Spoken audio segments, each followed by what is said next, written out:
Hello ನನ್ನ ಸ್ನೇಹಿತರೆ, welcome back to my channel. ಇವತ್ತು ಯಾವ ಪ್ಲಾಂಟ್ಸ್ ಬಗ್ಗೆ ಅಂದರೆ ಇಲ್ಲಿ ನೋಡಿ, ಲಿಯೋ ಕೊಕಿನಿಯೋ ರೂಬ್ರಾ ಅಂತ ಇದ್ರ ಹೆಸರು. ಇಲ್ಲಿ ನೋಡಿ ಎಲೆಗಳೇ ಚೆನ್ನಾಗಿದೆ ನೋಡಿ, ಫೋಲೇಜ್ ಪ್ಲ್ಯಾಂಟ್ಸು.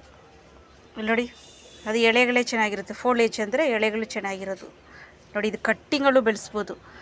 ಕಟ್ಟಿಂಗಲ್ಲಿ ನೋಡಿ, ಇಲ್ಲಿ ನೋಡಿ ಇದು ಕಟ್ಟಿಂಗಲ್ಲಿ ಬೆಳೆಸಿರೋದು. ಇಲ್ಲಿ ನೋಡಿ ಕಟ್ಟಿಂಗಲ್ಲಿ ಈಸಿಯಾಗಿ ಬೆಳೆಯುತ್ತೆ. ಇದು ಯಾವುದಾದ್ರೂ ಒಂದು ಸ್ಟೆಮ್ಮು, ಈ ಥರ ಸ್ಟೆಮ್ಮು ಯಾವುದಾದ್ರೂ ಒಂದು ಕಟ್ ಮಾಡ್ಕೊಂಡು ನೀವು ಹಂಗೆ ಮಣ್ಣಲ್ಲಿ ಇಟ್ಕೊಂಡ್ರೂ ಬೆಳೆಯುತ್ತೆ, ಇಲ್ಲ ನೀರಲ್ಲಿ ಹಾಕಿದ್ರೂ ಬೆಳೆಯುತ್ತೆ. ಆಮೇಲೆ ಇದಕ್ಕೆ ಅಷ್ಟೊಂದು ಮೇಂಟೆನೆನ್ಸ್ ಏನು ಬೇಕಾಗಿಲ್ಲ. 2 ವಾರಕ್ಕೊಂದ್ಸರಿ ನೀರು ಹಾಕಿದ್ರೂ ಪರವಾಗಿಲ್ಲ. ಇಂಡೋರಲ್ಲೂ ಇಟ್ಕೊಬೋದು, ಔಡೋರಲ್ಲೂ ಇಟ್ಕೊಬೋದು. ಚೆನ್ನಾಗಿರುತ್ತೆ ನೋಡೋಕ್ಕೆ. ಇದು ಅದರ ಇಂಟೀರಿಯರ್ ಡೆಕೋರೇಷನಾಗಲೂ ಬಳಸ್ಬೋದು. ಇದು ಡೆಕೋರೇಷನಾಗಿ ಬಳಸ್ತಾರೆ. ಇದು ಚೆನ್ನಾಗಿರುತ್ತೆ. ಮೇಂಟೆನೆನ್ಸ್ ಅಷ್ಟೊಂದು ಬೇಕಾಗಿಲ್ಲ ಇದಕ್ಕೆ. ನೀರೆಲ್ಲ ಕಡಿಮೆನೇ. ನೀವು ಆರಾಮಾಗಿ ಬೆಳೆಸ್ಕೊಬೋದು ಈ ಗಿಡಗಳನ್ನ, ಈ ಥರ ಗಿಡಗಳು.